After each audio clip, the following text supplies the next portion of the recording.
Welcome to night 9 TV. నేను రూపా. బులెటిన్లో details చూద్దాం. మహిళలకు ఉచిత ప్రయాణం అమల్లోకి వచ్చాక ఆర్టీసీ బస్సుల్లో రద్దీ గణనీయంగా పెరిగింది. కొన్ని బస్సుల్లో అయితే వెనుక వరుస సీట్ల వరకు వారే కనిపిస్తున్నారు. అయితే దీనిపై ప్రభుత్వం కీలక నిర్ణయం తీసుకోనుందా? పురుషులకు మహిళలకు ప్రత్యేక బస్సులు నడుపుతారా? దీనిపై అధికారులు కసరత్తు స్టార్ట్ చేశారు.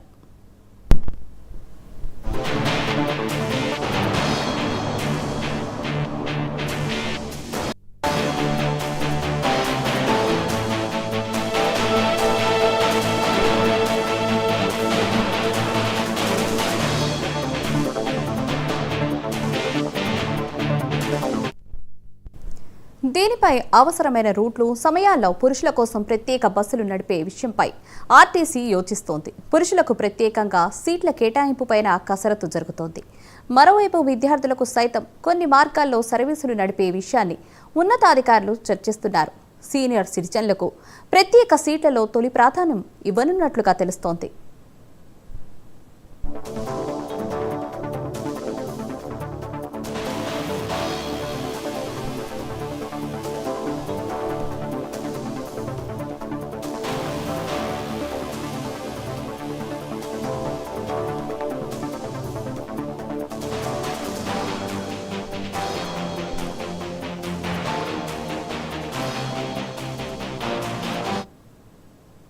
ఆర్టీసీ బస్సుల్లో సీట్ల భర్తీ నిష్పత్తి తెలిపే ఆక్యుపెన్సీ రేషియో గతంలో 69% ఉండేది. గతంలో నిత్యం మహిళా ప్రయాణికులు 12 నుంచి 14 లక్షలు ఉండేది.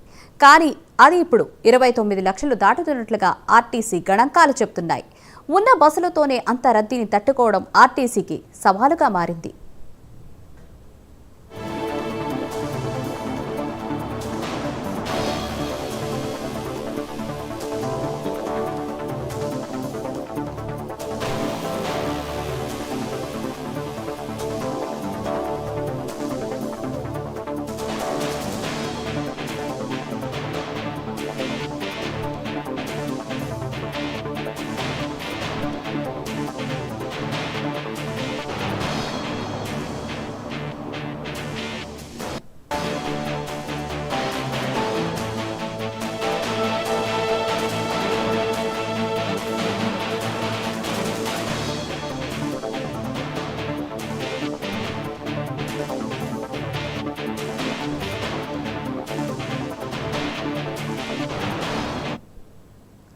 పట్టణాల నుంచి గ్రామాలకు వెళ్లే ఆఖరి బస్సుల్లో రద్దీ ఎక్కువగా ఉంటుంది. ఈ పరిస్థితిని డ్రైవరు, కండక్టర్లు దాదాపు 20 మందికి పైగా ఆర్టీసీ ఎండీకి వివరించారు. సమస్య పరిష్కారానికి సూచనలు ఇచ్చారు. నిల్చునేందుకు స్థలం లేక బస్సు ఎక్కలేక విద్యార్థులు అక్కడే ఆగిపోయి ఇబ్బంది పడ్డ ఘటనలు ఉంటున్నాయని ఉన్నతాధికారుల దృష్టికి తీసుకువెళ్లారు. ఆయా అంశాలపై ఉన్నతాధికారులు దృష్టి పెట్టారు. డిపో మేనేజర్లు కూడా క్షేత్రస్థాయి పరిస్థితిని వివరించారు.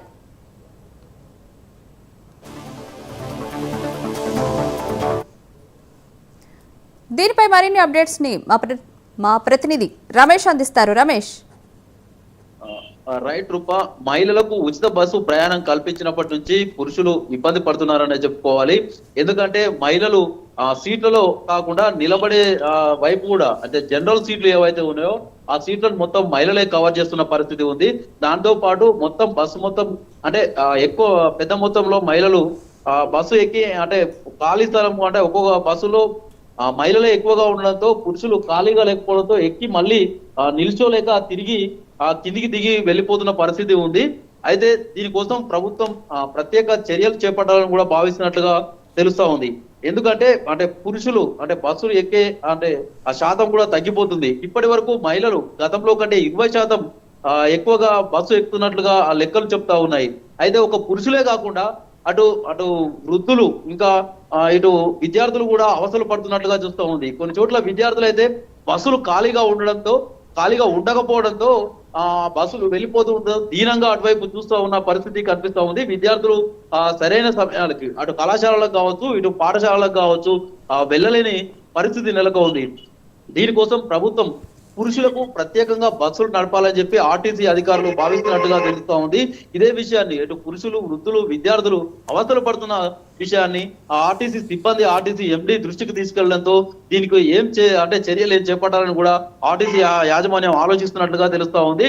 అయితే పురుషులకు మాత్రమే అని చెప్పి అటు కర్ణాటకలో కూడా కొన్ని బస్సులు తిరిగినట్లుగా మనకు వార్తలు వచ్చాయి. దాన్ని అంటే అదే విధంగా కూడా ఇక్కడ చేయాలన్నా, లేకుంటే అటు సీట్లలో అంటే వృద్ధులు చాలా ముఖ్యంగా ఇబ్బంది పడుతూ ఉంటారు, నిలబడలేని పరిస్థితి ఉంటుంది. అటు వృద్ధుల కోసం, వృద్ధుల కోసం ప్రత్యేకంగా అటు మహిళలు కావచ్చు, పురుషులు కావచ్చు, ప్రత్యేకంగా వారికి సీట్లు కేటాయించాలన్నా అని చెప్పి ఆలోచిస్తూ ఉంది. అంటే విద్యార్థులకు సైతం రద్దీగా విద్యార్థులు ఏ సమయాల్లో తిరుగుతున్నారు, రద్దీగా ఏ ప్రదేశాల్లో అంటే ఏ ప్రాంతాల్లో ఏ రూట్లలో రద్దీగా ఎక్కువగా ఉంటా ఉంది అని చెప్పి ఆర్టీసీ లెక్కలు తీస్తా ఉంది. ఎందుకంటే రద్దీగా ఉన్న ప్రదేశాల్లో కావచ్చు, విద్యార్థులు ఎక్కువగా ఉన్న ప్రదేశాల్లో కావచ్చు, ప్రత్యేక బస్సులు నడపాలని చెప్పి కూడా ఆర్టీసీ యాజమాన్యం భావిస్తున్నట్లుగా తెలుస్తా ఉంది.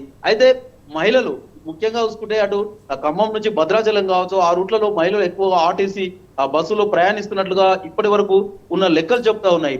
మొత్తం మీద అటు పురుషులకు కావచ్చు, ఇటు విద్యార్థులకు కావచ్చు ప్రత్యేక బస్సులు నడపాలని, ప్రత్యేక సమయాల్లో అటు సందర్భాన్ని బట్టి నడపాలని చెప్పి కూడా ఆర్టీసీ ఆలోచిస్తున్నట్లుగా తెలుస్తా ఉంది. రూపంలో రమేష్, మనం చూసుకున్నట్లయితే అయితే పురుషులకు మాత్రమే సెపరేట్ గా బస్సులు నడిపే యోచన చేస్తోందా ప్రభుత్వం?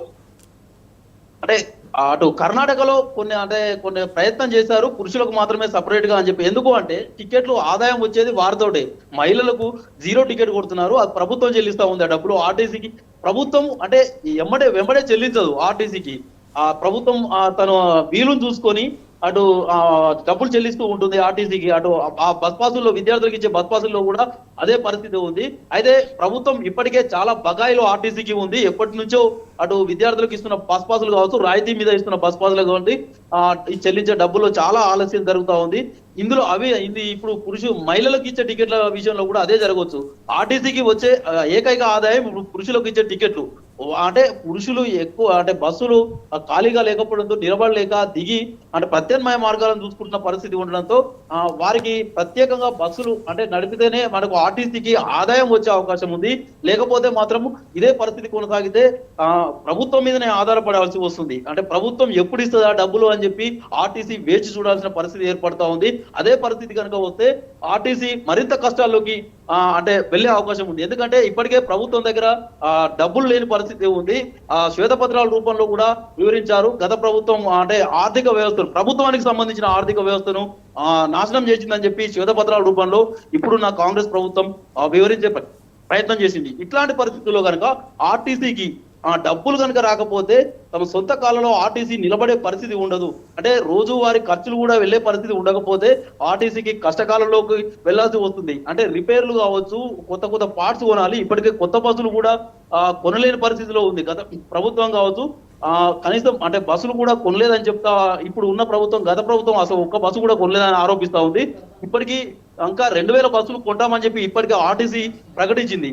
ఇట్లాంటి పరిస్థితుల్లో కనుక టికెట్లు కనుక అంటే డబ్బులు పురుషులు కనుక ఎక్కకపోతే నేరుగా డబ్బులు వచ్చే అవకాశం ఉండదు. కనుక ఖచ్చితంగా పురుషులకు ప్రత్యేకంగా బస్సులు నడిపితేనే ఆర్టీసీకి లాభదాయకంగా ఉంటున్నట్లుగా తెలుస్తా ఉంది.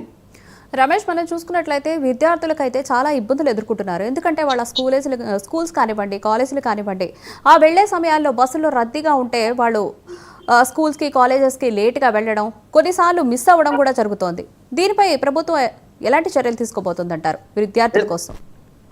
ఆర్టీసీలో పనిచేస్తున్న ఆర్టీసీ సిబ్బంది కూడా అంటే కంప్లైంట్ చేయడం జరిగింది. ముఖ్యంగా విద్యార్థులు ఇబ్బంది పడుతూ ఉన్నారు. విద్యార్థులు అంటే బస్సు ఎక్కేటప్పటికే అటు మహిళలతో కావచ్చు, కొంతమంది పురుషులతో కావచ్చు, మొత్తం బస్సు నిండి ఉంటుంది. అనేక స్టాపుల్లో ఆపాల్సి వస్తుంది. విద్యార్థులు బస్సు అంటే ఎక్కలేని పరిస్థితి ఫుల్ కావడంతో దీనంగా చూస్తున్నారు. సో విద్యార్థులు విద్యార్థులు నడిచే సమయం అంటే ఏ సమయం నుంచి ఏ సమయంలో విద్యార్థులు బస్సులు ఎక్కువగా ఎక్కుతారు, ఆ సమయంలోనే ప్రత్యేక బస్సులు విద్యార్థులు కూడా నడిపిస్తే ఎలా ఉంటుంది అని చెప్పి ఆర్టీసీ యాజమాన్యం కూడా ఆలోచిస్తున్నట్లుగా తెలుస్తా ఉంది. ఎందుకంటే విద్యార్థులే రేపటి రాష్ట్రానికి వారు విద్యార్థులు ఒక విధంగా చెప్పాలంటే వారి భవిష్యత్తు అని చెప్పుకోవాలి. అట్లాంటి విద్యార్థులకు కనుక సరైన సమయాలకు వెళ్ళకపోయినా, వారు పాఠశాలలో వారి పాఠాలు కనుక వినకపోయేటట్లే రాష్ట్ర భవిష్యత్తు ఒక విధంగా అంధకారంలోకి వెళ్లే అవకాశం ఉంది. కనుక విద్యార్థులపై ప్రత్యేక దృష్టి సారించినట్లుగా మనకు తెలుస్తా ఉంది. ఎందుకంటే వారు స్టాప్ వచ్చేసరికి ఫుల్లుగా ఉండడంతో దీనంగా బస్సు ఆగకుండా వెళ్తుంటే దీనంగా చూస్తున్నారని చెప్పి ఆర్టీసీ సిబ్బంది ఏకంగా కంప్లైంట్ చేయడంతో దీనిపై ప్రత్యేక మార్గాలపై కూడా ఆర్టీసీ యాజమాన్యం అటు ఎండి సజ్జనార్ ఆలోచిస్తున్నట్లుగా తెలుస్తా ఉంది. Right Ramesh, thank you.